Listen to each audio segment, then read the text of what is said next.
Hello बच्चों, so the question is the electronic configuration of chromium and copper are abnormal. Okay, देखो बेटा, chromium का जो electronic number atomic number होता है वो होता है 24। तो इलेक्ट्रॉनिक कॉन्फ़िगरेशन होती है बेटा 1s2, 2s2, 2p6, 3s2, 3p6, 4s1, 3d5। तो ये 4s2 3d6 नहीं होती, 4s2 3d6 जो है नहीं होती, इस तरीके से लिखी जाती है। तो इसलिए ये इसको एबनॉर्मल कह रहे हैं। तो इसमें देखिए ऐसा क्यों है, क्योंकि अगर हम 4s1 3d5 लिखते हैं तो ये exactly half field electronic configuration हो जाती है। ठीक है।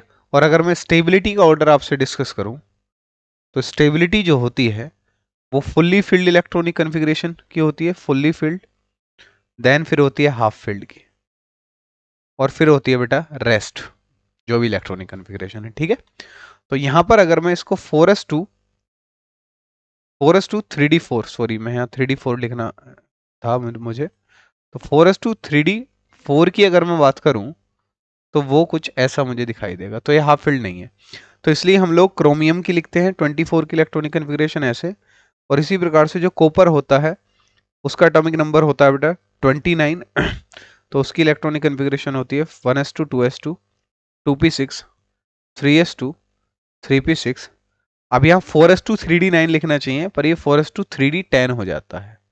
तो इसमें भी 3d10 जो है वो फुल्ली फिल्ड हो गई, और फुल्ली फिल्ड ज़्यादा स्टेबल होती है, इस वजह से इसकी इलेक्ट्रॉनिक कन्फिग्रेशन ऐसी होती है। तो इसका रीजन है बेटा due to extra stability of exactly half filled and exactly fully filled subshell. तो फुल्ली फिल्ड और हाफ फिल्ड सबशेल की स्टेबिलिटी होने की वजह से, उनकी एक्स्ट्रा स्टेबिलिटी होने की वजह से इनकी इलेक्ट्रॉनिक कन्फिग्रेशन एबनॉर्मल होती है। सो ए इसका सही आंसर आ जाएगा बेटा। So hence option A will be the correct answer. And I hope the concept is very much clear to you. Thank you and best of luck.